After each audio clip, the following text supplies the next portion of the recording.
BCom free coaching के लिए subscribe कीजिए हमारे YouTube चैनल फ्री की पाठशाला को और साथ में बेल आइकन को दबाकर हर एक अपडेट सबसे पहले पाएं।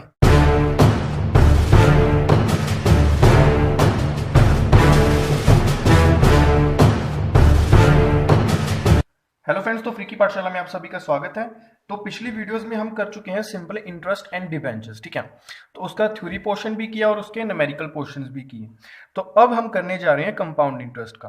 तो सबसे पहले इसका बेसिक करेंगे कि क्या क्या होता है इसमें, ठीक है। फिर इसका जो भी टफ सम होगा, जो भी टफ सारी प्रॉब्लम्स होगी उसमें सॉल्व करवाऊंगा, ठीक है। तो इसमें हमारे पास सबसे पहले बेसिक में होता है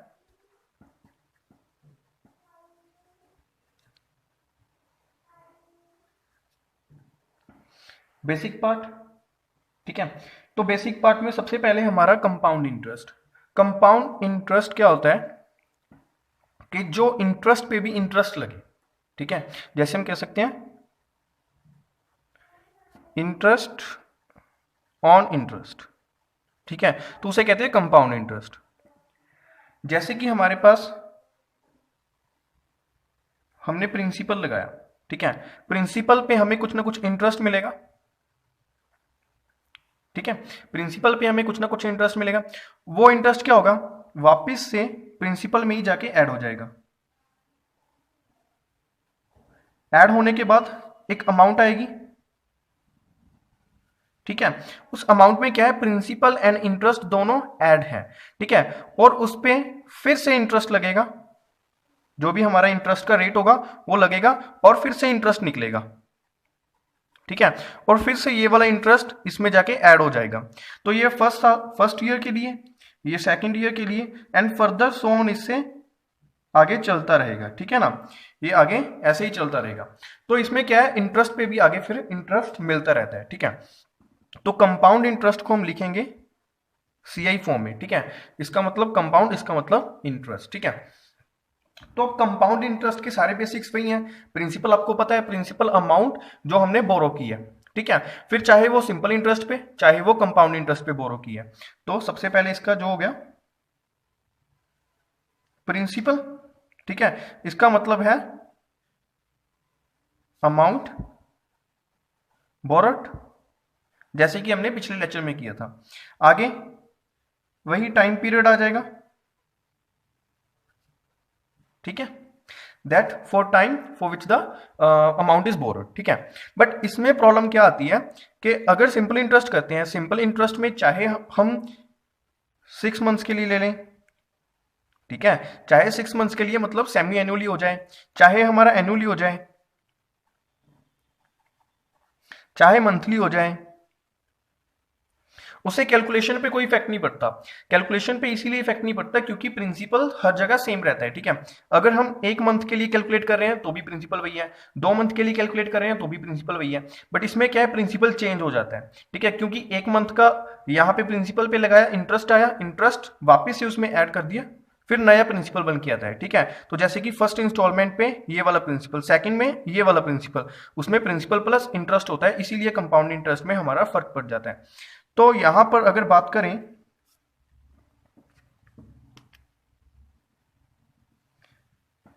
in case of compound interest, ठीक है। तो टाइम पीरियड हमारा मंथली भी हो सकता है,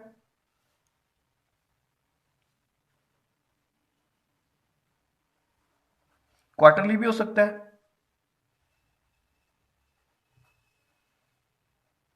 हाफ ईयरली या फिर ईयरली होगा, ठीक है। तो इस तरह से हमारा टाइम पीरियड हो सकता है।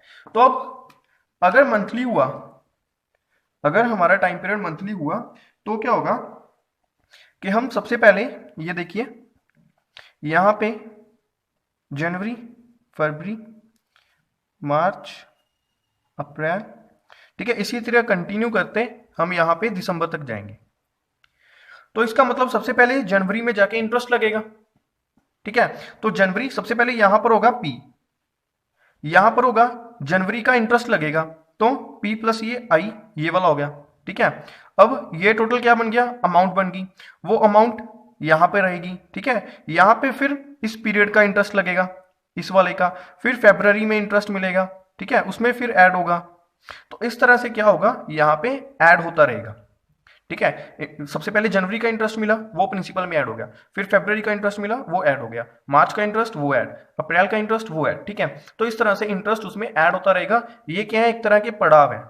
ठीक है, ये क्या है, एक तरह की स्टेजेस होगी, पॉइंट्स होगी। इन पॉइंट्स पे आप पर वो इंटरेस्ट लगेगा। ठीक है, आपको वो इंटरेस्ट पे करना है। ठीक है, इसीलिए इसे कहते हैं कंपाउंडेड मंथली। ठीक है, जैसे कि हमने किया कंपाउंड इंटरेस्ट, तो कंपाउंड इंटरेस्ट में हमें पूछना पड़ता है कि आपका ये लोन, ठीक है, जो हमने लोन लिया, ठीक है, वो कंपाउंडेड मंथली है या फिर कंपाउंडेड क्वार्टरली है या फिर हाफ ईयरली है या फिर ईयरली है। ठीक है, तो क्वार्टरली जैसे हम यहां पे 1 2 3 और 4, ठीक है, पूरे एक साल में हमारे पास 4 क्वार्टर होंगे। ठीक है, इसमें आएगा जैन, फेब, मार्च, यहाँ पे अप्रैल, मई, जून, यहाँ जुलाई, अगस्त एंड सितंबर, और यहाँ पे अक्टूबर, नवंबर एंड दिसंबर। तो इस तरह से क्या होगा, ये मंथ्स की डिवाइडेशन होगी। ठीक है, और यहाँ पे हमारे पास 4 क्वार्टर्स बन किया है। तो हर एक क्वार्टर के बाद हमारा क्या होगा, वो इंटरेस्ट निकलेगा। जैसे कि हर एक मंथ के बाद निकलता था, वैसे ही हर एक क्वार्टर के बाद निकलेगा। इसी तरह हाफ ईयरली होगा। हाफ ईयरली में क्या है, एक साल को 2 पार्ट्स में बांट दिया जाएगा। ये 6 मंथ्स अलग हो गए, ये 6 मंथ्स अलग हो गए। ठीक है, तो इनको हमने क्या किया, डिवाइड कर दिया। अब क्या होगा, यहां पे कोई लोन लिया, यहां पे प्रिंसिपल था, बट 6 मंथ्स के बाद यहां पे जून, ठीक है, जून आ गया ना, या तो 30 जून में या 1 जुलाई में। ठीक है, क्या होगा, इंटरेस्ट कैलकुलेट किया जाएगा, और वो इंटरेस्ट कैलकुलेट करने के बाद उसमें प्रिंसिपल ऐड करके, ठीक है, अमाउंट बन जाएगी। उस अमाउंट में फिर से टैक्स लगेगा, फिर से इंटरेस्ट लगेगा, सॉरी। ठीक है, तो इस तरह फिर से इंटरेस्ट लगता रहेगा।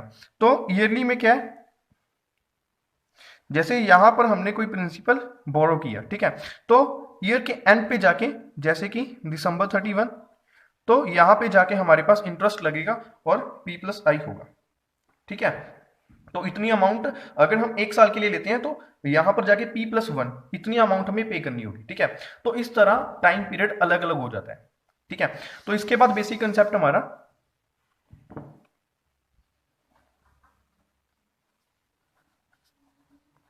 Rate of interest. ठीक है, तो रेट ऑफ इंटरेस्ट सिंपल है। जैसे कि हमारे पास कई बार दिया होता है 12% साथ में देंगे पर एनम। ठीक है, ये क्या है, पर एनम। तो यहां पे हमें ध्यान में ये रखना है कि 12% तो ठीक है, 12% दिया हुआ है, पीछे क्या दिया है, पर एनम दिया है, या फिर हाफ ईयरली दिया है, या फिर क्वार्टरली दिया है, या फिर मंथली दिया है। कई बार क्या करते हैं, इंटरेस्ट दे देते हैं, बट इंटरेस्ट मंथली दे देते हैं, या फिर क्वार्टरली दे देते हैं, या फिर हाफ ईयरली, या फिर ईयरली। ठीक है, ऐसे करके दे देते हैं। तो उसका ध्यान रखना है। अगर आपको पर एनम के हिसाब से दिया है, ठीक है, और आपको क्वेश्चन में पूछ रहा है कि आप निकालो कंपाउंडेड हाफ ईयरली। ठीक है, इंटरेस्ट दिया है पूरे साल के हिसाब से, बट निकालने को कह रहा है हाफ ईयरली। ठीक है, तो क्या होगा, साल को 2 पार्ट्स में डिवाइड करोगे तो टोटल तो हमारा कितना है, 12%। तो 6% इसका हो गया, 6% इसका हो गया। ठीक है, 1 जनवरी से लेकर 30 जून तक हमारा 6% हो गया, और इसके बाद 1 जुलाई से लेके दिसंबर 31 तक, 31 तक हमारा 6% हो गया। ठीक है, तो ऐसे करके हम 12% की डिवाइडेशन करके 6% कर लेंगे। तो जब हम सम सोल्व करेंगे तो 6% लेके सोल्व करेंगे। ठीक है, क्योंकि उससे क्या होगा कि जब हम इसे कैलकुलेट करेंगे कंपाउंडेड हाफ ईयरली, ठीक है, तो यहां पर हमारी स्टेजेस कितनी होगी, सबसे पहले इसके लिए इंटरेस्ट, फिर इसके लिए इंटरेस्ट, यहां पे 2 स्टेजेस होगी। तो यहां पे अगर मैं बात करूं टाइम पीरियड की, तो टाइम पीरियड मेरा डिनोट होगा n से, जैसे कि आपको पता है। तो n इज इक्वल्स टू मेरा 2 हो जाएगा। 2 किस लिए होगा, क्योंकि साल तो एक ही है, बट उसे डिवाइड कर दिया, हाफ ईयरली कह दिया ना, तो हमारे पास स्टेजेस 2 बन गई। ठीक है, इंटरेस्ट एक बार तो इस 6 मंथ्स का होगा, फिर इस 6 मंथ्स का होगा। ठीक है, तो टोटल 2 बार होगा, तो इसलिए साल मेरे पास 2 आ गए। ठीक है, n इज इक्वल टू 2 आ गई। साल एक ही है, but n is equal to 2 आ गई। ठीक है, और इसी तरह इंटरेस्ट था, पर एनम दिया था, मुझे पता है कि मैंने 6 महीने के लिए निकालना है, तो मैं उसका डिवाइडेशन कर दूंगा 2 से, तो उसको 6 महीने के लिए मैं निकाल लूंगा। अगर मंथली भी दिया होता, अगर यहां पर आपको क्या भी देते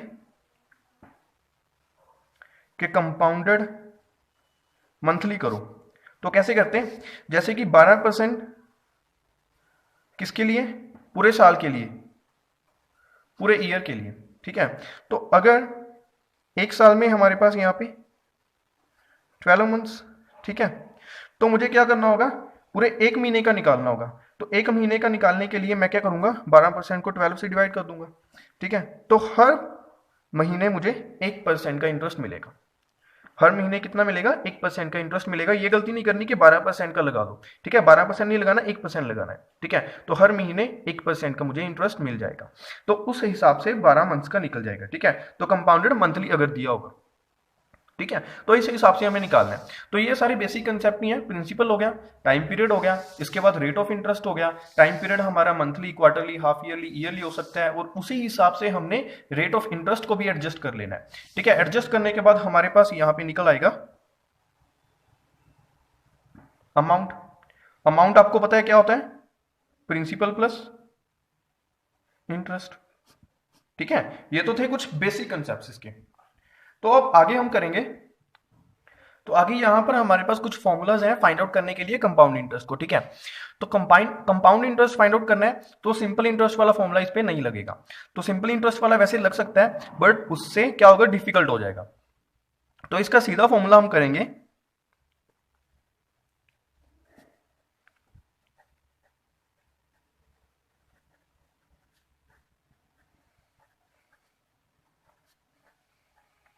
ठीक है। तो इसमें सारा कुछ आ गया, अमाउंट आ गई। सबसे पहले तो amount is equals to principal, ठीक है, ब्रैकेट 1 प्लस आर अपॉन 100 की पावर n।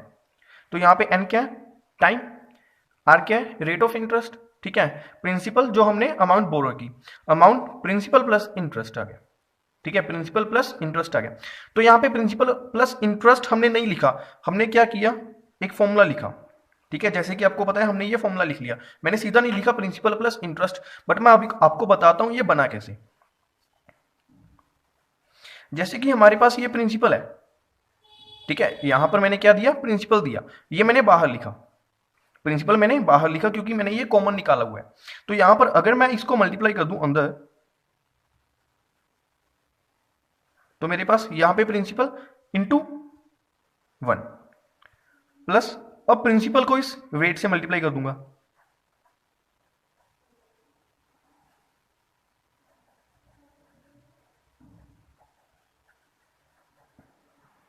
ठीक है ना। सबसे पहले तो आगे क्या हो गया, प्रिंसिपल हो गया, वो प्रिंसिपल जो हमने बोरो किया। इसके बाद क्या है कि वो रेट के ऊपर रेट लगता जा रहा है, ठीक है, रेट के ऊपर क्या होता है, रेट लगता जा रहा है, ठीक है, उसकी कैलकुलेशन करेंगे। ऐसे होगा ना, सबसे पहले तो प्रिंसिपल वो हो गया, ठीक है, जो हमने बोरो किया। इसके बाद प्रिंसिपल इनटू रेट, ठीक है, जो कि रेट के ऊपर रेट लगता जा रहा है, हमारा इंटरेस्ट बनता जा रहा है, वो हो गया, ठीक है। तो जितने टाइम पीरियड के लिए होगा उतने टाइम पीरियड के लिए हम कैलकुलेट कर लेंगे। तो यहां पे हमारा सीधा सीधा ये फॉर्मूला बन गया। तो यहां पर हमारे पास अमाउंट निकल के आया, प्रिंसिपल हमें दिया गया था, अमाउंट हमारे पास यहां पे निकल के आ गया, ठीक है। तो अगर हमें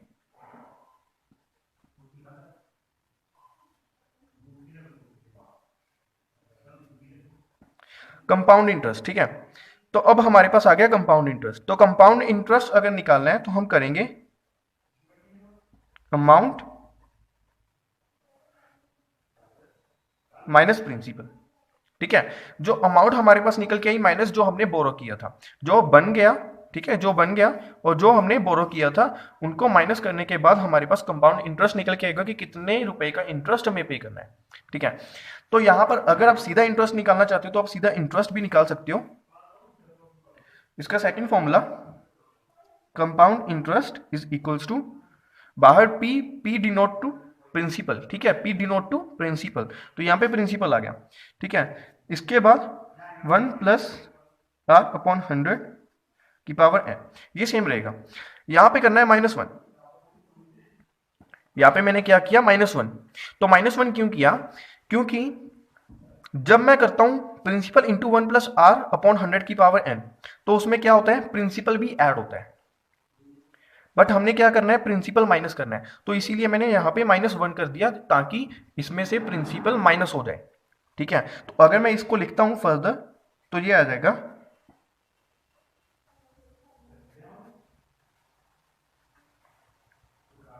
ठीक है, तो इससे तो हमारा आ गया अमाउंट, इससे तो हमारा निकल के आएगा अमाउंट, ये हमारे पास दिया गया है प्रिंसिपल। ठीक है, तो इधर हमारा कंपाउंड इंटरेस्ट वैसे ही चलेगा। ओके, तो इस तरह से हम कंपाउंड इंटरेस्ट यहां पे निकाल सकते हैं। तो इसके बाद फर्दर इसके और भी फॉर्मूलाज हैं।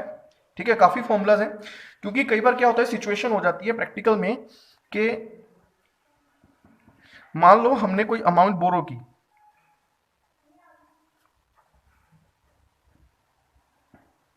अमाउंट बोरोड क्या है, प्रिंसिपल। हमने 10,000 रुपए बोरो की।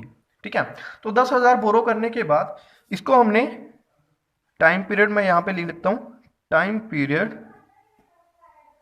6 ईयर्स।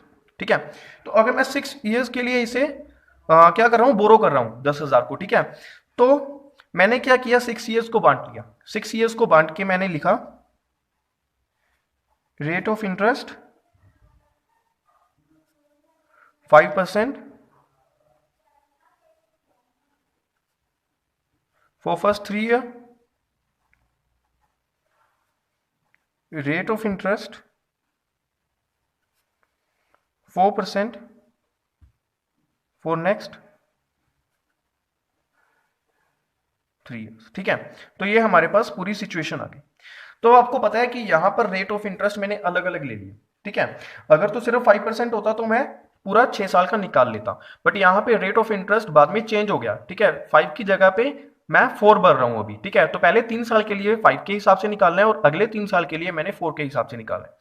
तो इसके लिए मैं क्या करूंगा, कंपाउंड इंटरेस्ट हमारा फॉर्मूला है पहले प्रिंसिपल।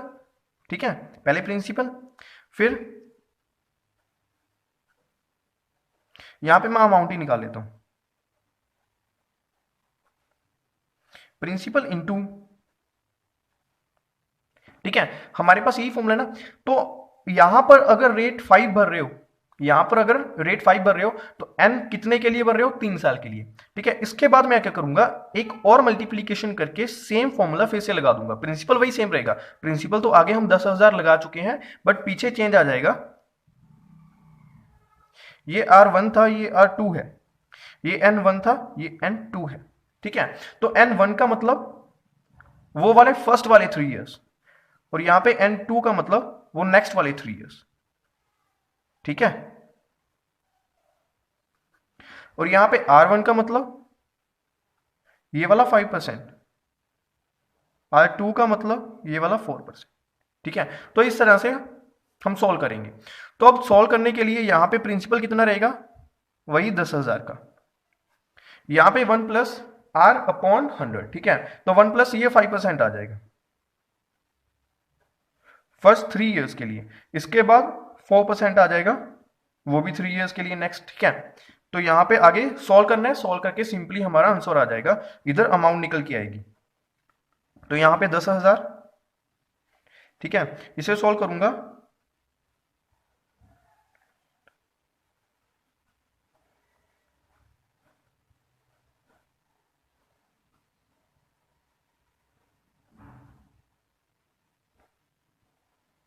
तो ये आ गया। ठीक है, तो अब इसे सॉल्व करने के बाद देख लेते हैं क्या आएगा।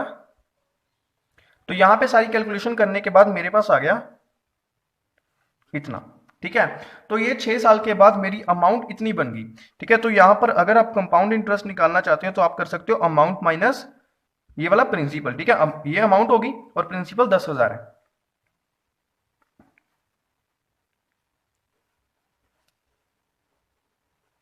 तो इतना क्या आ गया, कंपाउंड इंटरेस्ट आ गया हमारा। ठीक है, तो इस तरह से आप कंपाउंड इंटरेस्ट यहाँ पे आसानी से निकाल सकते हो, बट यहाँ पे अलग अलग फॉर्मूलाज है।